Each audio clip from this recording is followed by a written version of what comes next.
right, welcome to the Bryce Eddy Show. So today I've got Nate Fischer on. Nate is the CEO of New Founding, and we're going to talk about culture, business, politics, and how all those things intersect, which is a favorite topic for this show. Nate, welcome. How are you, sir? Good to be here. Yeah, I'm glad to have you on because, we obviously are in some of the most interesting times ever, and we're seeing the kind of upheaval and transformation potentially of our government. And we have seen over the last couple of years a lot of people waking up to cultural issues. And, how we got to where we are is because a lot of people ignored that and didn't want to be involved in politics and didn't think culture and business and all those things were interrelated. So I'm excited to have this conversation and get your thoughts and get your analysis on what we have going on these days. Well, I certainly agree that it is one of the most interesting times ever. And the way I look at it is we have had certain periods of change where it's sort of a phase change. You could think of it as sort of a medium change from let's say the the launch of the printing press, and that changed how communications are changed. Are transmitted. You had changes to mass media, television, certainly an interesting one. And then you also had sort of major technological changes in terms of dominant, units of production and such. And I think we're in one of those. And I think we're in one of those eras where, as I recently wrote, we're in one of those eras where there's also sort of periods where you have an outsized number of institutions founded, just sort of clusters of institutions that come to shape, sometimes subsequent eras, certainly generations. And I think we're also in one of those periods. So it's an exciting time. Yeah, and I think it was, Malcolm Gladwell that wrote the book on, I want to believe it was in Outliers, where he talks about like these certain times, and it may have been one of his other books. Obviously he's a super lefty, but he's a good writer, and he talked about these like seminal moments, like if you look at the time when all of the great orchestral music was written, it was all kind of at the same time. All of the great science fiction and fantasy books, all at this one time. You look at those eras, even, with technology, and I mean, IBM and Apple, and, everything was all, Microsoft, all at the same time. And so it feels like we are in one of those just tremendous, moments of change now. And I'm grateful to be a part of it and watch it. But I'd love to get your perspective on just what happened over the last few months, because it seems like all of a sudden everybody realized that all the stuff that we were suffering under from a political standpoint, and all of the DEI terrorism and the LGBTQ terrorism and everything that we had been under, guys like me and you were probably on the forefront of saying this is nonsense about a bunch of things. And then, the threats of getting canceled and the people, calling your businesses and everything else to try to destroy you. And then now everybody goes like, oh yeah, you're right, this is all nonsense. And it seems like all of the people that recognize it are all bubbling up now. I'd love to get your thoughts on that. So I think it's absolutely right. And I would say it's a time of, what I saw it was a time of high volatility. So I think a lot of people, I would say a lot of people on my side, on our side, may have had a misconception. I think there was a mix of views, but some people had a tendency to blackpill and and I'll give one example, which was Trump's arrest. So a little more than a few months ago, but Trump's arrest, a lot of people saw that as a very, very, not just a dark day, which it obviously was, but kind of a sign that they are just ratcheting up this restriction that's just going to get worse and worse, a move toward totalitarianism. And I certainly saw it as a aggressive move by them, an attempt to move in that direction. But at the same time, I'm coming from more of a business and financial background, And I saw it as a sharp departure from the norm. It was Right. a sort of increase in political volatility. And when you have an increase in volatility, that means certainly that has significance in terms of the directional move, but perhaps even more what it has significance in terms of is the range of possible outcomes in the future in both directions. So Right. like if you remember, like there's certain days where, let's say, I remember the NASDAQ sort of spiking up, up, up, and it's going up more and more. And it feels great if you're making a lot of money from that. But uh, when you see those daily moves increasing in size, that's also something that can indicate a coming crash. Like it could continue Right. spiking more, or it could go down the opposite direction. And I think that's the same. That's the same sort of thing we saw. As we saw greater and greater departures from the norm, which is not something that necessarily a sort of secure regime would do. So a secure regime is going to sort of slowly tighten the noose, but they're going to try to do so in a way that doesn't actually feel like that major departure. Instead, we saw them making these desperate moves. And I think when you see that, to me, that was just that was a light that indicated we should be preparing. You should be preparing for potentially very grim outcomes. I mean, it's like on the one side, volatility could mean you sort of spiral toward Bolshevik revolution or something. It's like you had similar sorts of times, I think, in pre-revolutionary Russia. But the opposite side is we could have a total swing, and it could be not just a sort of moderate swing back toward like Romney republicanism. That's just not going to happen. It's going to be, if it goes the other way, it's going to go really the other way, and it may be a regime ending level move in the other direction, which is what we've seen. We saw Trump come back, and we've seen Trump act very different than Trump 2016 in terms of actually really moving to dismantle the regime that had been doing that. And I think that's a move that the left is certainly not going to go away. We remain in a highly volatile moment where I think there's a wide range of outcomes in both directions, but we're not going to see a return to what we came from, I don't believe. Yeah, I think you're right, and I hope you're right. Because what we came from was really that sort of everybody behaved the same. They would give talk to shrinking the size of government, but they would all come in and behave the exact same as the last group. Maybe a little bit different around the margins. I had a bunch of people like during the early 2019, even before the pandemic, I was talking a lot because all of this stuff has been, bubbling up for a while. All the cancel culture stuff, that had been going on. And I remember telling people, don't worry, they always overplay their hand. And by that, the leftist mentality, they let all of these gremlins, out of the box. And I think the globalists were responsible for that, and they used it to their aims, and they thought that they could contain them. Well, they always overplay their hand. You saw that happen, and then you're now seeing the reaction. If we hadn't have lost 2020, I think we'd be more in the position of just the plodding along kind of a thing, and still doing the same uniparty stuff.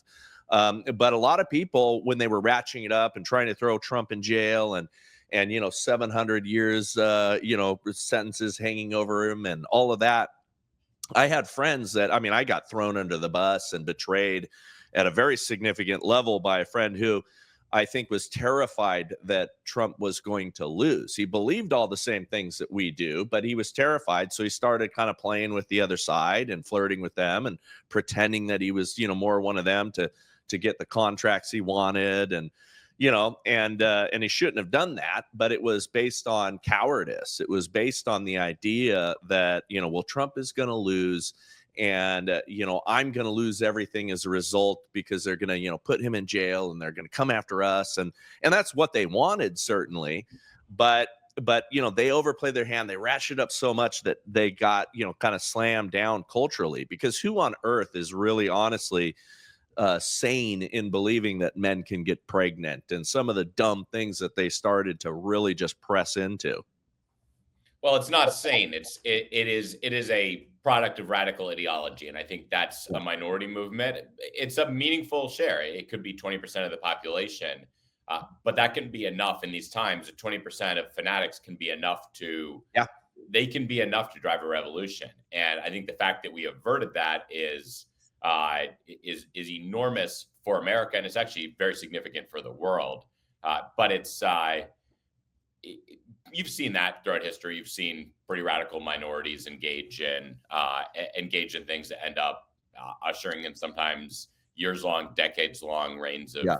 terror and totalitarianism. Are you with me in the I mean, my thought is that this was, the flames of this were fanned, considering these guys are, the useful idiot types, by global interests and people who wanted to accumulate power, kind of using them to do that. And I think they thought that that movement could be more directed than it was, or contained. Are you with me in that? Do you share that thought, or what's your perspective? It's hard to say. I think it's a really, really complex situation. I would say I don't want to discount the role of real ideology. I mean, a lot of these people are true ideologues, and Yeah, no, I uh, do believe that. I just think they were used. I think they were. I think there's always the question of those who use. There's those who are using things in instrumental ways. Those who are true ideologues. There's also ideologues who are using other ideologues in ways that Yeah, might not be entirely aligned, but are relatively aligned. And there's often a complex situation. I mean, I think for one thing, there's the classic situation of people who try to use ideologues and then lose control of the movement, ended up yeah, spiraling beyond what they control. So I would say I probably don't try.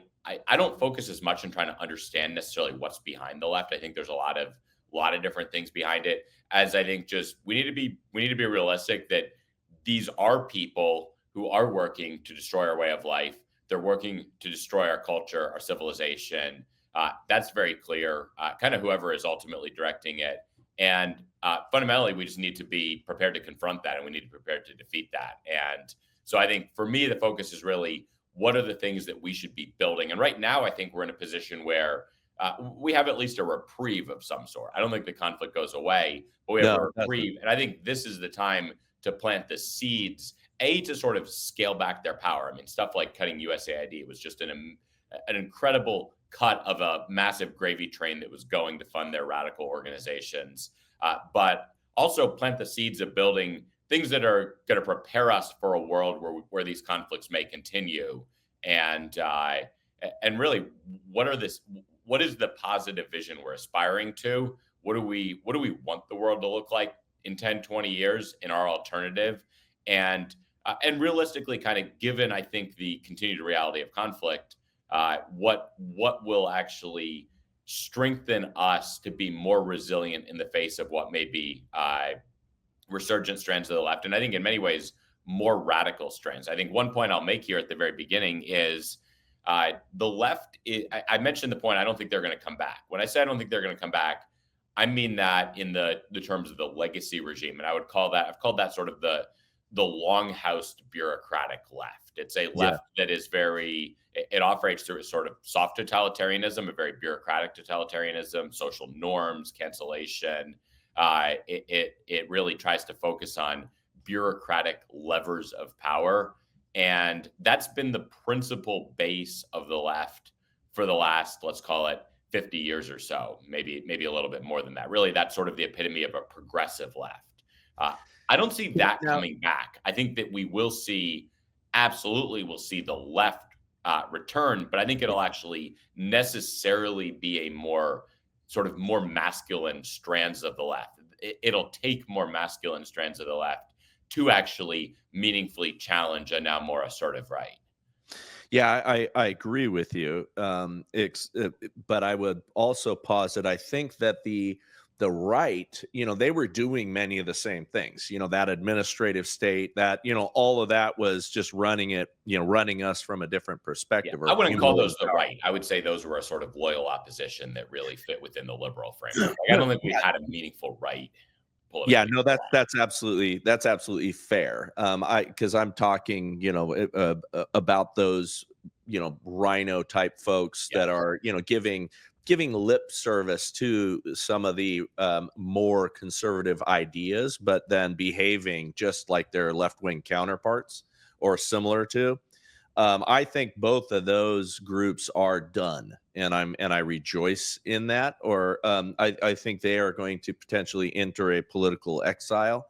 Um, but when you talk about coming back, I don't think it's going to be the left coming back. I mean, their ideas and everything are going to be around and they're going to try. But I think our next battle, and part of this is I'm a preacher's kid, and I look at what Islam is doing worldwide, and that is a more masculine threat. And that is the one that can challenge the Christian right, or the Western right for dominance on the world stage. And that's where I've been saying this for now years, is that that's the danger, because that is the more, masculine threat, are the more radical Islam types. So I agree that is, I think that represents something that fits within this. It's a civilizational conflict. And I would Yeah. say that can be one of the major civilizational conflicts. It is one that has a much stronger masculine element. I would say the other would be things like transhumanism, which actually, Yeah. I Fair. don't want to sort of discount the extent to which that can align with some of the ideologies of Islam, but a sort of utopian egalitarian transhumanism is the other one that I would put on the radar. And I think in many ways those are that they may actually have some parallels. They also feel like in some sense sort of opposite ends of the pole in terms of what they look like culturally, both of which are major civilizational threats to Christendom. And that's how that plays out. Again, hard to predict. I think I try to work in the realm of sort of possibilities rather than precise probabilities. And I can see scenarios where both of those rise as significant threats. I could see scenarios where both of those end up working together or collaborating Yeah, I naturally do too. against a common enemy. Yeah, I do too. So, I would love to get your kind of assessment of we're going to be approaching 100 days here. What is your assessment? What have you seen that's, sort of give me the good, bad, the ugly. And then after that, I want to get a little bit more into your background, because we kind of skipped over that. And then let's talk about how to strengthen us, and, what we should be doing.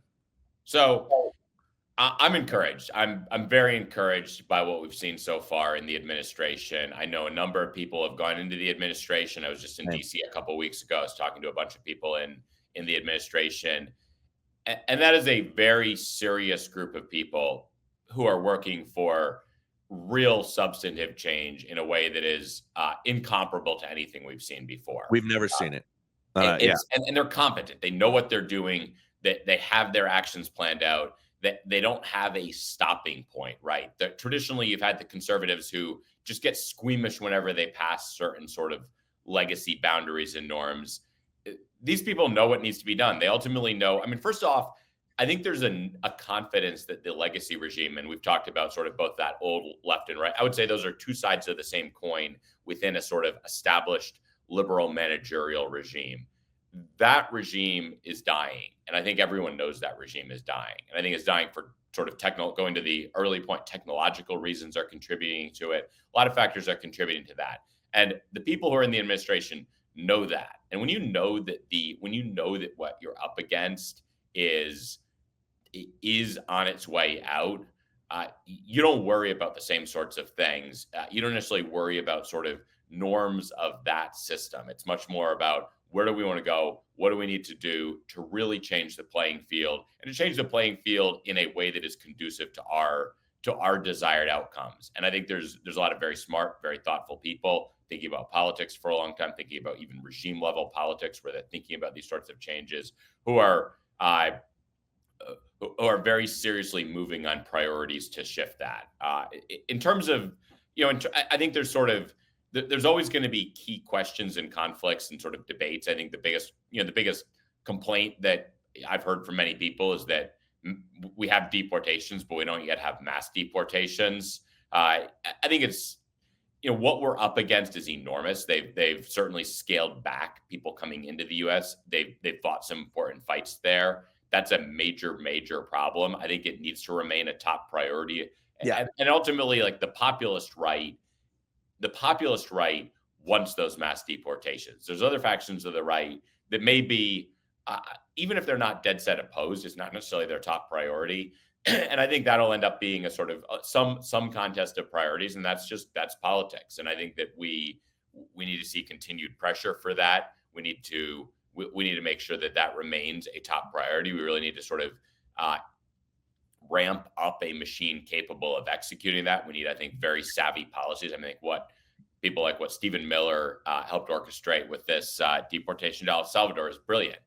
You not only execute meaningful deportations of very bad people, but you do so in a way that reminds a lot of other people here, potentially millions of other people here, that this is not a comfortable place to be. It's not a place that you can get complacent. And if you're lucky, a lot of them will self-deport. So That's right. I think there's a lot of different ways this could be approached. Very, very complex, very thorny issue. And I would say as long as we're making progress in that, as long as it remains a top priority, I'm encouraged. And I think that we should be generally happy, even as it needs to remain one. So overall, I think it's great what's happening in DC. At the same time, and this kind of gets to the next point, DC is going to remain in many ways a street fight over a lot of these sort of scaling back the evils of the prior regime, more than they're necessarily going to be able to lead the way on sort of 10, 20-year out vision. And so I think that's natural. That's sort of expected when you're going into something that's just absolutely occupied by a group of hostile actors who have been harming our country for decades. So I think that actually is the opportunity for groups outside of that core day-to-day fight to actually think forward about what should we be aiming for, help organize and rally people, help build institutions that help set the stage for that. Yeah. I think you're absolutely right. Going back to the border thing, I think people had some unreasonable expectations, and maybe did not understand what mass deportations would look like, or any of that, and so they're a little bit unreasonably commenting on these things, because if you look at what's happened almost immediately, the flow into the country illegally has dried up, which, okay, so you stemmed the bleeding, right? Number one, that's happening. That's great. They have been getting very, very aggressive, which, to your point, they are telling people, don't come here. It's not for you. Come here through proper channels, or don't come here at all. You are having some self deporting, and then you're also, seeing that, they have been grabbing, people here illegally all over the place. They're just starting with those criminals, and they're starting with the obvious people and all that. And so it's a process that I want to tell our side who want that to, calm down a little bit, because we're gonna get there. They're doing what they said they would do. It's almost like the people who are complaining that the price of eggs didn't go down in the first 4 days. It's like, chill out, guys. We will get there. It's a bigger job and more complex than you think. Yeah, that's my instinct is that they are working hard on this. It's not it's not like they're throwing some fig leaves to us and then sort of getting to what they really want, which is something more in line with establishment priorities. I think that I think it remains a top priority of the administration. Everything I've heard indicates it remains a top priority. I would say other competing priorities are also, many of the other things that are top priorities are also very good. I mean, going after the education system, going after the higher education system, going after the sort of civil rights apparatus.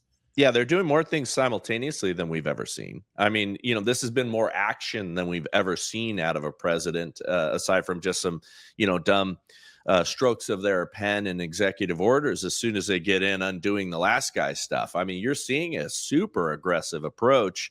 No presidency in history has been this aggressive, in my opinion. What do you think of Elon Musk and the Doge operation and all of that right now? I mean, I would say, I don't have inside knowledge of what exactly they're doing, and I think that's perhaps intentional. Like, there's the way the administrative state works.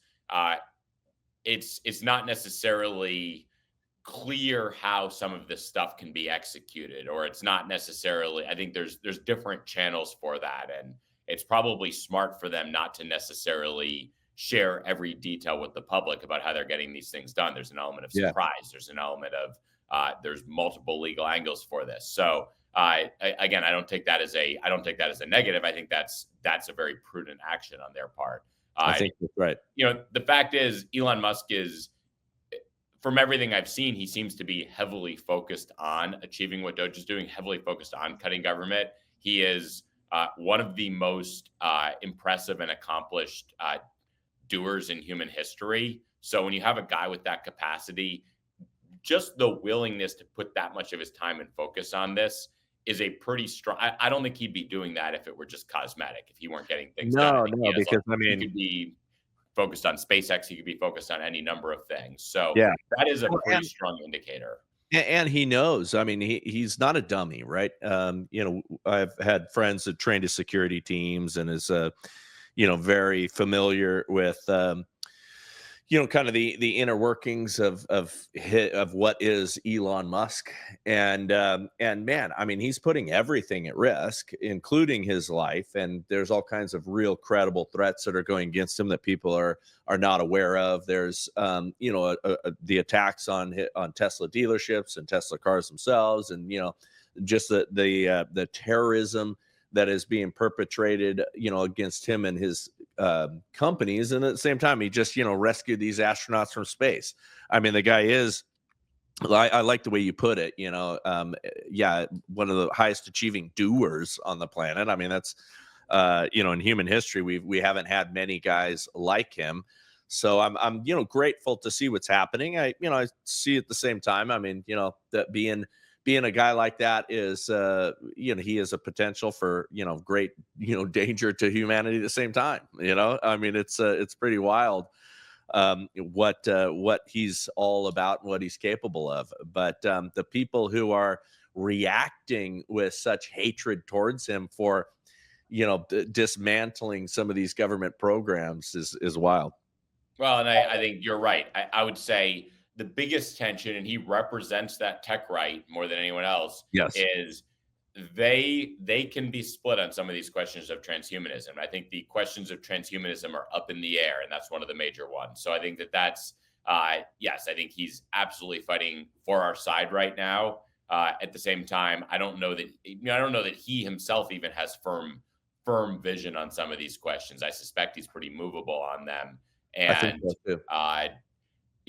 we certainly want to be aware of the we want to be aware of the developing conflicts on questions of the future and the vision for technology and the human's relationship with technology and how our society remains organized. And the fact is, like, he's not a conservative, certainly. No. Now, I think I don't know that I would call myself a conservative in the same sense, but I'm certainly sympathetic to a lot of conservative values.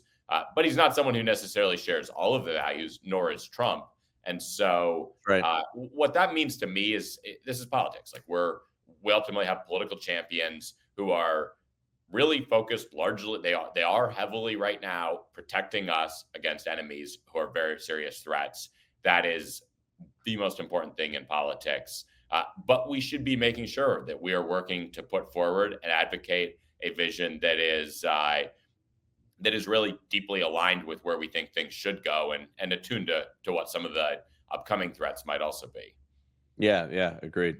All right, well, tell us a little bit, about your background, because again, we skipped that over, and then I want to hear, what we do to strengthen us. So quick overview. I was born in upstate New York, so I'm in Dallas, Texas now. Wife, 5 kids, homeschool them. Amen. But I grew up in upstate New York. I was homeschooled. It was very early. It was very early days of homeschooling, quite unusual at the time. I would say cultivated. I've always been sort of a natural contrarian. I would say, the more mature version of that is independent thinker. As a kid, it was probably more contrarian for the sake of contrarian. But and I think the homeschooling cultivated that. I went to college. Initially planned to go into politics. Became very clear to me at that time, it was 2005. I spent a summer in DC. That politics at the time was a place where it sort of rewarded inside the box conformists like Mitt Romney, careerists like Romney, and that was just totally uninteresting. So I just switched in my mind. I was going to go into investing. Investing, you have a non-consensus but correct view, you can make a lot of money. And went to law school as an avenue to get into that, graduated from law school, went straight into a partnership where we bought distressed apartment buildings in Florida and Texas starting in 2011, really in the wake of the financial crisis. So it was very much a sort of non-consensus, macro-themed investment bet, partially recognizing the sort of political draw that these red states have, the sort of persistent demographic growth. And the fact is, if you can buy highly distressed properties there, apartment buildings, if more people move there, you will make money. Not really a question. That ended up being a very, very good, that grew rapidly. We bought about 7,000 apartments in 4 years while I was running acquisitions. Grew that company pretty wildly. Fed kept printing money, which made it sort of work out even better than could have even predicted or certainly could have expected. I think it was a reasonable prediction they would keep doing that. But at that point, I started looking at what's next. What is going to be the next major macro theme? At that point, the sort of trade that I had gone in when it was mature. Spent a year traveling around the world with my wife and 6-month-old kid at the beginning of that, talking to people in what ended up being 65 countries. And it was really hitting people up, grabbing coffees, people in business, people in politics, and sort of asking opportunities, challenges, understanding the on-the-ground dynamics. And that helped really identify a few things. One is, what do societies look like at different levels of trust? What do lower trust societies look like? And it's very clear, one takeaway is we see what lower trust societies look like. We can also see the US is trending in a direction that is a lower trust society.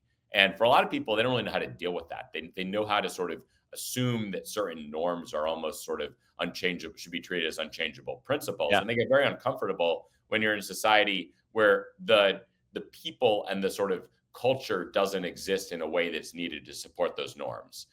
For me, it was now, I can now pattern match and recognize here's what societies look like in different levels of norms. It was also very clear that technology was radically changing the world, and in many ways was actually a new layer of government that was emerging, or at least governance that was emerging, and particularly in lower trust societies, was actually going to be a relatively significant and growing layer of governance. And that led to what sort of the train that led to new founding, which is what I'm doing right now, which was recognizing this sort of intersection. Finally, that there's sort of a bull market in politics. I mean, I came back from that, and it was the Trump era, and it was clear my original thesis about politics was no longer true.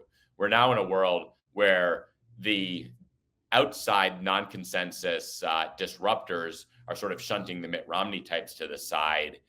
And politics is now a place where these non-consensus opinions are actually driving meaningful change. So we have this and then finally, more and more people are drawn to these sort of political questions. Silicon Valley mission statements increasingly reflected a very political vision for companies. I use Facebook's as an example. So like older companies, their mission might be sell more widgets, or maybe for Microsoft, a computer on every desk. Facebook's mission statement was to make the world a more open and connected place. That's a deeply and fundamentally political vision. And that would inspire people, would draw people. They feel like they're part of a movement that's building the future of civilization or shaping the direction of civilization, not just building a business that's selling widgets. And you saw a lot of those. And they were predominantly or almost exclusively left-aligned missions. And so for me, the opportunity and the need was both to get into this space that is increasingly political, the space that is really shaping the future in profound ways, and the space where our side is almost entirely absent, and launch something that would help organize, rally, mobilize people toward alternatives, toward things that had a right-aligned vision, that were levering technology and using technology, and ultimately were filling something that half the country was looking for, that they weren't being offered coming out of Silicon Valley. And that led, around that time, I moved from San Francisco to Dallas. That led to a number of projects that ultimately came together in new founding, which I'd sort of broadly call a venture firm, and a number of the projects that I've been working on for the next few years, or for the last few years. Wow, that's great. Yeah, it's exciting. Well, you're clearly a smart guy and seeing a lot of those trends. It's it's neat to hear about your success in there. So, strengthening us. You'd said that earlier on. What do you think we do to strengthen us during this time, and what do we do so that we really are entering into that golden age as we kind of go through this volatile period? What does that all look like, and what are your recommendations for us at large, and then people individually? So I would say there's sort of two fundamental layers. One is the layer of sort of the digital and a lot of what's traditionally associated with venture. And we have a venture fund, and our venture fund focuses on early stage companies. Really, they're focused on critical civilizational problems. So people who are aiming for something with a potentially very, very large impact, solving a very significant problem. One of the great examples is there's a company called Tranquility, which is an AI solution designed for prosecutors to help them prosecute crimes. Pretty basic application of AI. Example would be if you subpoena Instagram, they could give you 1,000-page PDF. You get all this evidence, all this information. You could throw it into this model, and it could spit out a nice infographic that shows something like on Tuesday the guy posted a picture of the gun. Thursday the gun was used in a crime. You show that to a judge. Judge can now keep the guy locked up. You show that to his lawyer, shows that you're not bluffing, take the plea deal. Sort of basic application of technology, critical civilizational problem. Crime is obviously one of the most pervasive problems, a growing problem, one of the central touch points of the last 10 years. That company has grown wildly. And I think it indicates that when you take technology and you actually apply it, not just to some sort of trivial consumer app or even sort of classic enterprise SaaS, but you apply it to one of these critical problems, there's demand. You can have very meaningful impact. That kind of thing is significant. Are we becoming savvy in our use of these tools of technology to solve the problems that we consider the central problems?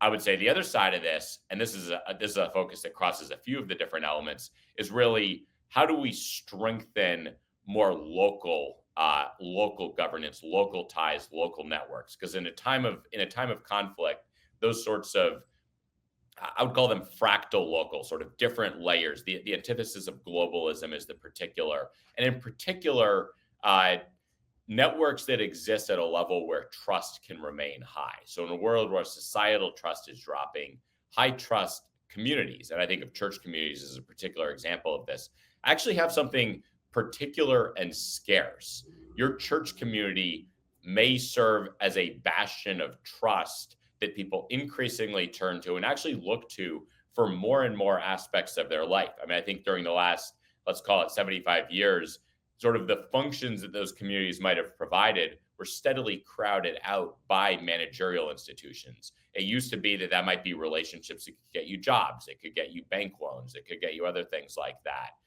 It could get you school, right? Increasingly, what you saw is you saw these sort of distant bureaucratic institutions become the central allocators of opportunity, of capital, of jobs. And so people would, so it sort of narrow the function that exists within that church community. Well, those big institutions are actually losing credibility, being rapidly discredited, and people are going to look somewhere for alternatives. As an example, you want to hire a lawyer.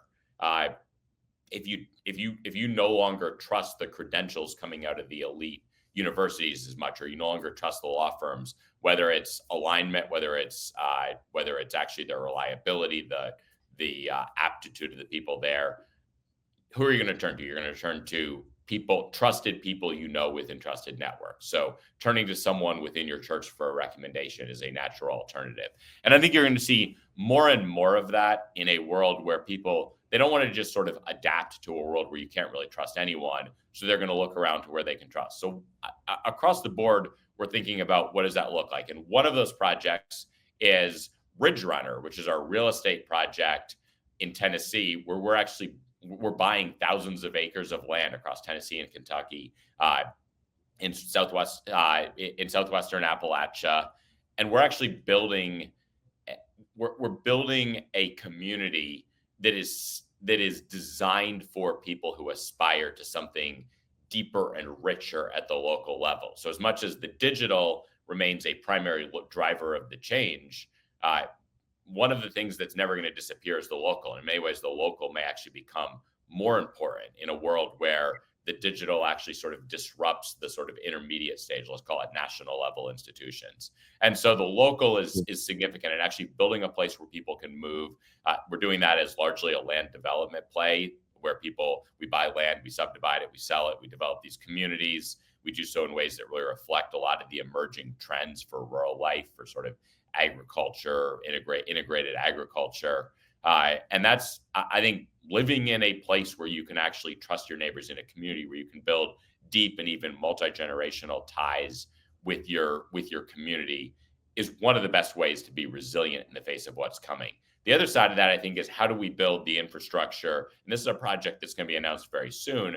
How do we build the infrastructure to do that at a broad scale, to actually help connect people at the level of things like their church community or local fraternal networks and other things like that, and build the infrastructure to actually facilitate more commerce and more significant trust-based interactions within those networks, things that traditionally you might have turned to established national institutions for. Increasingly, you want to do, and I think you saw this during COVID, you want to work with people who are part of your tribe, who share your values. It's a desire, and increasingly, I think it'll actually be an imperative as it becomes very clear that those are often the only options to engage in real high trust commercial interactions. So we're working on a project that will actually facilitate that type of connection across the country, across all of those sort of networks that remain. They exist as real high trust communities, but right now it's hard to do. It's hard to do a lot more functionally with those communities. Yeah, that's cool. Networks of trust. I really like that, because we're in a community here. I moved here to the Idaho, Boise area, and we built that here very quickly with a church plant that we did, and everybody who really has gotten to know each other and is connected, and it's a cool community, and that's how it is. I mean, all the things that are happening, we helping each other, everything sort of is natural. It's interesting way to look at that and building a business around it. That's pretty amazing. So, well, cool. Well, how do we follow you and follow this work, and how do we help you and stay connected? Well, I'm very active on X. I've had a very media focused profile from the beginning. Part of that is there's a lot of people who are attracted to this. They're not necessarily even always public about their being attracted to this. So if we're public, they can find us and they can reach out to us. So you can follow me at Nate A. Fischer on X. You can follow us. You can go to newfounding.com. You can see all of our projects at New Founding. I've also have a nonprofit, American Reformer, which is very focused on really anchoring a Christian vision for this and increasing a Christian cultural and political witness. And we'll be announcing, certainly I'll be on my X profile, we'll be announcing a lot of these projects as they develop, but we'll have some significant announcements coming on the real estate side in the next month or so. We should also, within the next month or so, we should have an announcement coming about that sort of broad community-based product that I described. So keep an eye on that. Awesome. Well, Nate, I appreciate you joining me. This is awesome. Great conversation. To God be the glory. And we are out.